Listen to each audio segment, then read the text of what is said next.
Corona महामारी के चलते स्वास्थ्य यंत्रणा के डॉक्टर, नर्स, स्वास्थ्य कर्मचारी जान की बाजी लगा रहे हैं। नागपुर शहर के प्रसिद्ध होम्योपैथी तज्ञ डॉक्टर आदिल चिंतनवाला मरीजों को दिन रात सेवा प्रदान कर रहे हैं। इस विषय पर उनकी प्रतिक्रिया। सबसे पहले हमको समझना चाहिए कोरोना वायरस जो है या कोविड-19, सार्स कोविड-19 का पूरा नाम है। ये जो वायरस है ये एक आम वायरल इन्फेक्शन जैसा है। ठीक है, ये पूरी दुनिया में फैला हुआ है और भारत में भी अभी केसेस, जैसे अभी लॉकडाउन खुलेगा तो केसेस बढ़ेंगे, तो ये स्वाभाविक है, केसेस बढ़ेंगे। लेकिन एडवांटेज भारत का ये है कि डेथ रेट जो है वायरस से वो बहुत कम है। यानी जैसे आम वायरस सर्दी खांसी जैसा होता है, छींके आती है, थोड़ा सा बुखार वगैरह आएगा एक आधे दिन के लिए और चले भी जाएगा तो पता भी नहीं चलेगा। तो नियरली 70 to 80% भारतीय लकीली ऐसे है कि जिनको कोई प्रॉब्लम नहीं है। प्रॉब्लम सिर्फ उन्हीं को है जो ऑलरेडी बेचारे बहुत बीमार है, जैसे कि सीवियर अस्थमेटिक है, बहुत दमा के पेशेंट है बहुत सालों से, या कैंसर के पेशेंट रोगी है, या स्टेरॉइड ले रहे हैं तो वजह से, या उनकी इम्यूनिटी बहुत कम है, उनको प्रॉब्लम है। एक इसलिए आम आदमी को बहुत ज्यादा डरने की कोई बहुत जरूरी बात नहीं है। जो जो डेथ हुई है वो सिर्फ बहुत ऑलरेडी जो बीमार थे उन्हीं की डेथ हुई और साथ में फिर उनको कोविड टेस्ट किया है। तो ये आम जनता में सोशल डिस्टेंसिंग हमको खुद से मेंटेन करना पड़ेगा, मास्क हमको खुद से ही यूज करना पड़ेगा, सैनिटाइजेशन अब इतना भी सैनिटाइजेशन नहीं हो सकता, एक लिमिट के अंदर सैनिटाइजेशन यूज करना चाहिए। यानी डर से ज्यादा ठीक है, हर कोई भी विपदा आती है तो डर का फेज होता है, अब वो डर का फेज चले गया है। अब सेकेंड हमको हमारे दिमाग से सोचना है, हमारी इकोनॉमी को बढ़ाना है, एट द सेम टाइम थोड़ा सेफ भी रहना है। होम्योपैथी में जो इम्यूनिटी के लिए सबसे इम्पोर्टेंट है मानसिक तुलना। अगर मैं मेंटली बेचैन रहूंगा और खाना कितना भी अच्छा खाऊंगा तो इम्यूनिटी बढ़ती नहीं। तो मेंटली मुझे जरा शांत रहना चाहिए। एक उसके लिए अगर मुझे व्यायाम करना पड़े, मेडिटेशन करना पड़े तो जी हाँ। सेकेंड, खाना आहार। लकीली अभी बहुत सारी चीज बाहर का खाना जो हम अभी पता चला 3 महीने के अंदर हम कितना एक्स्ट्रा खाना खाते थे या कितना जंक फूड खाते थे, अब वो घर पे अंदर आ गए तो ठीक है, वो बिल्कुल नॉर्मल खाना खाएंगे। थर्ड, एक्सरसाइज करेंगे, मानसिक एंड शारीरिक एक्सरसाइज, खुद के लिए अपने को टाइम देंगे। और चौथा, होम्योपैथी में इम्यूनिटी बूस्टर करके गवर्नमेंट ऑफ इंडिया ने मार्च के अंदर ही बता दिया था, आर्सेनिक 30 पावर का, आर्सेनिक एल करके है दवा, 30 पावर का, सुबह शाम आप ले सकते हैं 3 दिन के लिए और 3 दिन गोलियां। और अगर चाहे आपके और डर लग रही है तो नेक्स्ट वीक भी रिपीट कर सकते हैं। वैसे आप 2-3 वीक में एक बार रिपीट कर सकते हैं घर के अंदर, सभी के अंदर। बच्चे जो है जैसे 10 साल के अंदर के बच्चे, उनको 2 गोली सुबह शाम देंगे 3 दिन के लिए, और बाकी बड़े 10 साल के ऊपर से लेकर सभी लोग ले सकते हैं। प्रेगनेंसी के अंदर अगर रह गई, क्या प्रेगनेंसी में अगर लेडी को अगर हो गया तो बच्चों को ट्रांसमिट होगा? ऐसा जरूरी नहीं है, बिल्कुल भी फर्क नहीं पड़ता। और हमारे यहाँ भी हमारा हॉस्पिटल भी है, होम्योपैथी से हम लोग डिलीवरी भी कराते, सब कुछ काफी सेफ है, कोई डरने की बात नहीं है। प्रिकॉशंस अगर जैसे सिंपल वायरल फीवर के लिए लेते हैं वैसे ही लेने करता है। माँ से बच्चों को ऐसे जब ट्रांसमिट होता है तो देखा नहीं गया है। और बेसिकली बच्चों को ज्यादा इम्यूनिटी रहती है एज कम्पेयर टू अडल्ट। तो हमको डर लगता है कि बच्चों को ना हो जाए, उल्टा है, बच्चों they are more stronger than adult, ऐसा हमारा देखा गया है नॉलेज। मैं डरता जब तक मुझे आधा चीज पता हो। अगर मुझे पता चल गया है कि नहीं, हमको ये वायरस के साथ जीने का है, अब इसका एक्सेप्ट करना पड़ेगा, वो चाहे सितंबर तक रहेगा या जब तक एक्चुअल वैक्सीन निकलती नहीं है तब तक वो रहेगा। ठीक है, रहने दो। बट हम देखते हैं कि वायरस का नुकसान हमारे देश में क्या हुआ।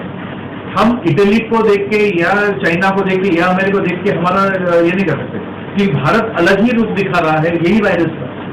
जो चीज इटली में हमने देखा, जो चीज स्पेन में हमने देखा, वो या इवन यूएस के अंदर हम देख रहे हैं अभी भी, वो भारत में वैसा नहीं है। ठीक है, भारत का पॉपुलेशन के हिसाब से जो केसेस राइज करना चाहिए था, लेकिन हमारे गवर्नमेंट ने बहुत ही सही टाइम पे अच्छा लॉकडाउन कर दिया, तो एक अच्छा संक्रमण रुक गया है। अब और संक्रमण बढ़ाने के लिए वो हमारे इससे ठीक है, तो उसके बावजूद भी थोड़े लोग केस बढ़ेंगे, लेकिन डर कोई सोल्यूशन नहीं है। आपके पास अगर भले जब तक वैक्सीन नहीं है तब तक इम्यून बूस्टर्स है ना, और अगर इतना ही खतरनाक रहता था तो मौत की संख्या ज्यादा होनी चाहिए, तो वैसे नहीं है। तो क्यों घबराना? डॉक्टर्स घबरा रहे हैं। डॉक्टर इसलिए घबराते हैं 2 चीज के लिए। एक तो है, अगर मैं डॉक्टर हूं और मैं खुद ही इन्फेक्ट हो गया और मैं खुद बीमार इंसान पहले से हूं, मुझे खुद को डायबिटीज अगर कुछ है तो मुझे घबराना जरूर स्वाभाविक है। एक, मुझे नहीं पता कि ये मेरे पास पेशेंट जो आने वाले हैं वो कोविड पॉजिटिव के नेगेटिव सब लोग टेस्ट करा के नहीं आते, ठीक है। एक, अगर मैं अच्छा हूं तो मुझसे मेरे पेरेंट्स को या मेरे बच्चों को ना जाए घर पे, या मेरे से ही मेरे दूसरे पेशेंट को ना हो जाए, जो अक्सर होता है। इसीलिए डॉक्टर कम पेशेंट्स लेते हैं, ताकि क्योंकि डॉक्टर कांस्टेंट दूसरे प्रोफेशन में ऐसा होता ही नहीं है। इसीलिए हम लोग कम पेशेंट ले, जो हमको भी रियलाइज हो रहा है, डॉक्टर्स को भी, कि इतने सारे पेशेंट जबरदस्ती हम लोग लेते थे। उनको जरूरत ही थी, ऑनलाइन भी या बिना दवा के भी वो पेशेंट ठीक हो सकते हैं। ऐसी है मैम। हाँ, नहीं ऐसे क्यों? इसलिए कि एक तो हमारे क्लिनिक है नंबर 1, और अभी मेरे जाने का टाइम है तो, बट गवर्नमेंट जो पेशेंट है हमारा गन एंड ऑल सब कुछ जो है वो ऑलरेडी है, बिकॉज बिल्कुल क्लोजिंग टाइम पे आए हो तो वो है। सेकेंड, बट हमारा हॉस्पिटल जो है, ये मेरा क्लिनिक हॉस्पिटल जो है, यहाँ हम लोग सिर्फ 1 ही घंटा बैठते हैं। हॉस्पिटल के अंदर बिल्कुल पूरा सब टेस्ट हम लोग जब तक ICMR का गाइडलाइन जब तक गवर्नमेंट का ये नहीं होता तब तक हम रखेंगे, और हमारी सेफ्टी के लिए भी रखना जरूरी है। बिकॉज हॉस्पिटल मतलब मरीज रोग है, यानी बेचारे उनके पैसे पहले से इम्यूनिटी रोग कम है, सिर्फ डॉक्टर्स के लिए, नर्सिंग स्टाफ के लिए या और भी जो है, तो उनको खुद को बीमारी होती होगी, उनको भी तो जरूरी है ना। हाई डिफरेंसी। हमारा नर्सिंग होम है तो इसलिए हमारे हॉस्पिटल की भी अलग अलग कैटेगरीज रहती है। Tertiary hospital, multi corporate hospital है जहाँ सीरियस पेशेंट्स आते हैं, ICU है। हमारा हॉस्पिटल ICU नहीं है, तो हमको कोई इतना प्रॉब्लम नहीं है। जो रूटीन सेटल पेशेंट्स रहते हैं या डिलीवरी के पेशेंट्स आते हैं, उनको भी हम लोग लेते हैं वो, और हमारे यहाँ अभी एडमिशन है उन्हीं को जिनको एब्सोल्युटली जरूरी है। फिर हम लोग को पूरा के पूरा नहीं, सर्जरी के लिए तो जरूरी है ना, ऐसे भी कंसेंट हम लोग लेते हैं। इन एडिशन अभी जो है एफिडेविट तो बहुत कुछ ज्यादा ही हो गया है, वो उतना नहीं है। बट अभी हम लोग we are bound by government of India. Government ने, हमारे महाराष्ट्र गवर्नमेंट ने या फिर हमारे सेंट्रल गवर्नमेंट ने जो भी गाइडलाइंस दिए है, हम लोग चैलेंज नहीं कर सकते। हम उसके ऊपर डिबेट कर सकते हैं लेकिन चैलेंज नहीं कर सकते। मैं कितना भी हाँ बोल, बट वो अगर जो गाइडलाइंस दिया है वो बहुत बड़ा समूह को ध्यान में रखते हुए बोला गया है, और जब भी गवर्नमेंट गाइडलाइंस देती है तो बाकी सब दूसरे कंट्रीज का भी व्यवहार देख के, उनके हॉस्पिटल देख के और उनका रिस्पॉन्स देख के ही ये गाइडलाइंस बनाई जाती है। तो गाइडलाइंस को नकारना वो तो बेवकूफी होगी, करना भी नहीं चाहिए, बिकॉज वो अल्टीमेटली तीनों जन की सेफ्टी के लिए, डॉक्टर खुद की सेफ्टी के लिए, पेशेंट खुद की सेफ्टी के लिए, और जो नर्सिंग स्टाफ है उनकी सेफ्टी के लिए। तो कुछ हम लोग मदद कर सकते हैं सिर्फ इम्यून बूस्टर के लिए आपको और अगर आपको सोकॉल्ड वायरल सिम्टम्स आ गए, चाहे पॉजिटिव हो या ना हो, उसके लिए प्रूव्ड होम्योपैथिक दवाएं हैं वो हम दे सकते हैं। उतने ही हद है, कोई आयुर्वेदिक और आयुर्वेदिक तो नहीं मालूम, लेकिन होम्योपैथिक हद उतनी है। लेकिन मैं ऐसा बोलूँ कि मेरे फलाने दवा से सबको कोरोना होगा ही नहीं, ये तो बिल्कुल गलत है, और ऐसे गवर्नमेंट ने भी नहीं बोला है और मैं भी बोलूंगा नहीं।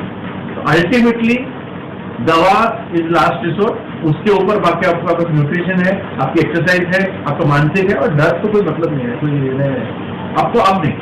हाँ, मार्च में था, अप्रैल भी समझ सकते हैं, बट मई हो गया, अब जून आने वाला है, और अब डर की बात नहीं, अब जब समझदारी से बात करेंगे मुझे लगता है कि मिलके हम लोग आराम से इसको ठीक कर सकते हैं। डॉक्टर आदिल जिमखाना वाला हूँ, मैं होम्योपैथिक प्रैक्टिस करता हूँ नागपुर महाराष्ट्र में, और मेरा क्लिनिक है आदिल होम्यो सेंटर, हनुमान गली, सीतामढ़ी। दोस्तों, कोरोना से हमको लड़ना है, बल्कि कोरोना से डरना, ये सिद्धांत होना चाहिए। इसके लिए 5 या 6 चीज बहुत अत्यंत आवश्यक है, हम ऑलरेडी कर रहे हैं, बस हम उसको साल भर करते रहना चाहिए। सबसे पहला है सोशल डिस्टेंसिंग।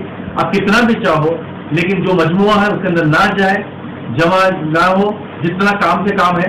सेकंड, घर बैठे अपने आप को प्रोडक्टिव कितना कर सके, या घर को ही आपको ऑफिस में चेंज कर सके, तो आपको दोनों चीज, फाइनेंशियल सिचुएशन अच्छा रहेगा और एट द सेम टाइम आप लोगों से ज्यादा मिल भी नहीं सकते। ऑनलाइन जितना हो सकता, अभी एक टाइम है ऑनलाइन वापरने का, स्वदेशी बनने का, जितना अपना हो सके।